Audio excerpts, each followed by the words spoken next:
সবাইকে অনেক শুভেচ্ছা মিডিয়া বন্ধুদের, press media, electronic media, print media, যারা বন্ধুরা আজকে এসেছেন আমাদের প্রেস মিটটা কভারেজ করার জন্য।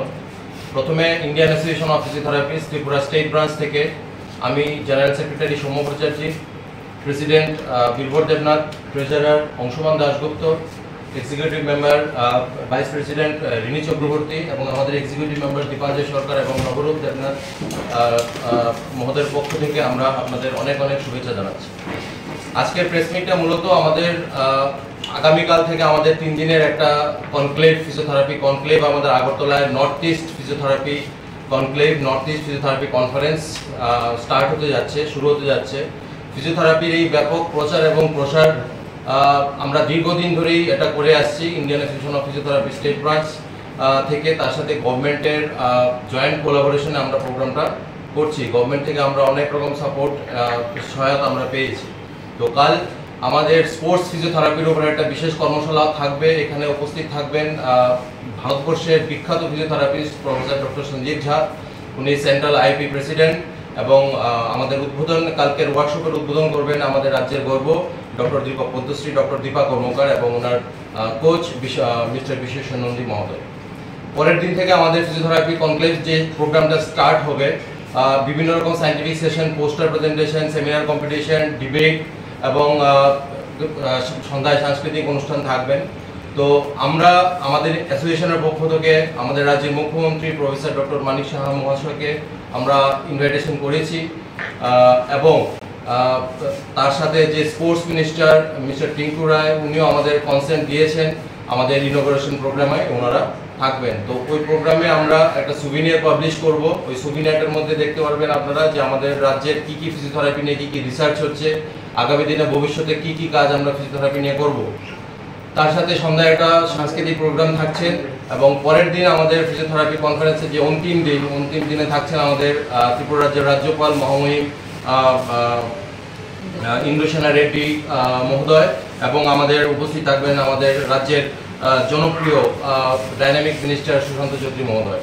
তো এই হচ্ছে আমাদের জাস্ট প্রেস ব্রিফিং। আমাদের ডক্টর বীরভর দেবনাথ কিছু বলবেন।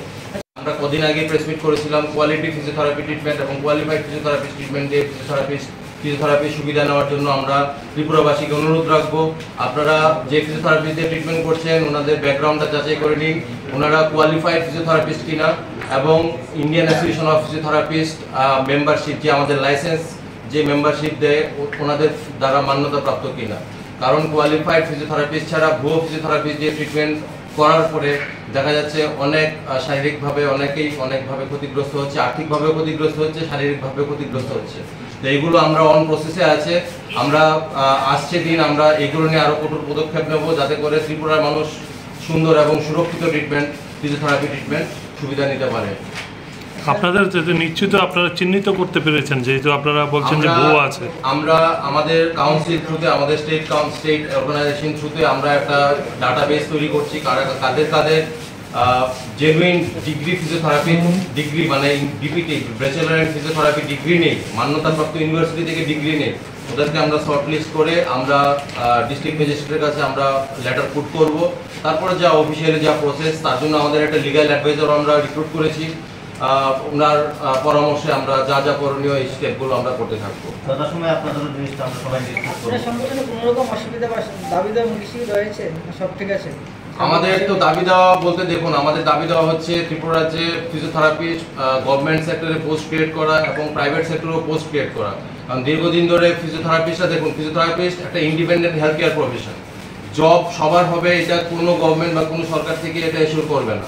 এটা independent health care profession, practice করে সবাই ইন্ডিপেন্ডেন্টলি প্র্যাকটিস করছে, এবং ফিজিওথেরাপিস্ট এখন ইন্ডিয়ার মধ্যে সবচেয়ে ডিমান্ডিং কোর্স ফিজিওথেরাপি কোর্স, শুধু ইন্ডিয়া বলবো না, অ্যাক্রস দ্য গ্লোব।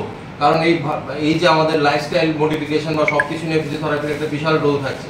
তো আমাদের ত্রিপুরা সরকারের কাছে আমরা একটা বিনীত অনুরোধ থাকবে আমাদের অ্যাসোসিয়েশন থ্রু, যারা নিউ এক্সপিরিয়েন্স, যারা ফিজিওথেরাপি, যারা জব সার্চ করছে বা যাদের নিড ফিজিওথেরাপি দরকার আছে, অনেক জায়গায় ফিজিওথেরাপি ট্রিটমেন্ট পৌঁছাতে পারছে না, গ্রামে বা বিভিন্ন হসপিটালে গ্রাসরুট লেভেলে ফিজিওথেরাপি ট্রিটমেন্ট পৌঁছাতে পারছে না, ওনাদের কাছে রিকোয়েস্ট থাকবে, গভর্নমেন্টের কাছে রিকোয়েস্ট থাকবে যে অ্যাজ মাচ অ্যাজ পসিবল ফিজিওথেরাপির শূন্য পদ খালি করা, শূন্য পদ তৈরি করা এবং ফিজিওথেরাপিস্ট রিক্রুট করা।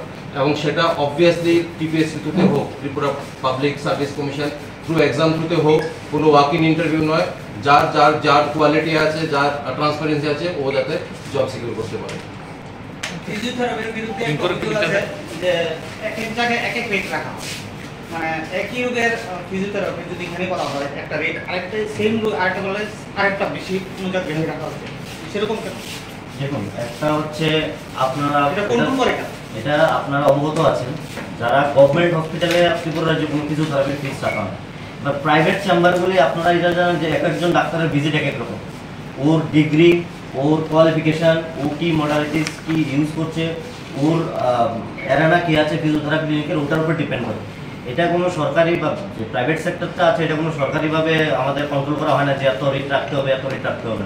ঠিক আছে, যেসব ডাক্তারবাবুরা আছেন ফিজিওথেরাপি নিয়ে প্র্যাকটিস করছেন, ওদের যোগ্যতা অনুসারে, ওদের এক্সপিরিয়েন্স অনুসারে ওরা ভিজিট নির্ণয় করে। যেটা সব ক্ষেত্রে, শুধু ফিজিওথেরাপি ক্ষেত্রে না, বাকি আপনি যে কোনো ডাক্তারবাবুরা বলেন, যে কোনো মেডিকেল ফ্যাসিলিটি বলুন, সেটা এমনই হয়। একটা অ্যাডভান্স স্পেশালাইজ ট্রিটমেন্ট প্রসিডিউর নিতে গেলে একটা খরচা থাকবে, আর বেসিক কনভেনশনাল ট্রিটমেন্ট মানে ধরুন heat pack, hot pack, cryopack, basic conventional treatment নিতে গেলে একটা খরচা, আর যদি অ্যাডভান্স ফিজিওথেরাপি ট্রিটমেন্ট নিতে গেলে একটা খরচা। এই খরচার মধ্যে কিন্তু আকাশ পাতাল তফাৎ থাকবে, মানে 300 টাকা আর 1000 টাকার মধ্যে অনেকটা ডিফারেন্স। তো আমি যদি কনভেনশনাল ট্রিটমেন্ট নেই, ফিজিওথেরাপি দেই, তাহলে আমি 300 টাকা চার্জ ইজ ফিজিবল চার্জ। কিন্তু এখন আমি অ্যাডভান্স ট্রিটমেন্ট টেকনিক দিলাম, ম্যানুয়াল টেকনিক দিলাম, অস্টিওপ্যাথিক অ্যাপ্লাই করলাম বা অ্যাডভান্স ম্যানুয়াল থেরাপি অ্যাপ্লাই করলাম, তখন এটা 1000 থেকে 1500 টাকা পর্যন্ত চার্জ হয়। এবং আপনাকে একটা জিনিস আমি ইনফরমেশন দিয়ে রাখি, ভারতবর্ষে এখন টপ লেভেলের যারা ফিজিওথেরাপি যারা প্র্যাকটিস করছেন, ওনাদের সিঙ্গেল সেশনে 5 থেকে 6000 টাকা পর্যন্ত চার্জেবল হচ্ছে সিঙ্গেল সেশন। তো এখন ফিজিওথেরাপিটা অনেক ডাইভার্সিফাইড হয়ে গেছে, অনেক বেশি অ্যাডভান্স হয়ে গেছে, এবং খুব ফাস্ট রিকভারি হচ্ছে ফিজিওথেরাপির যারা কোয়ালিফাইড ফিজিওথেরাপি প্র্যাকটিস করছে, সেফ প্র্যাকটিস করছে।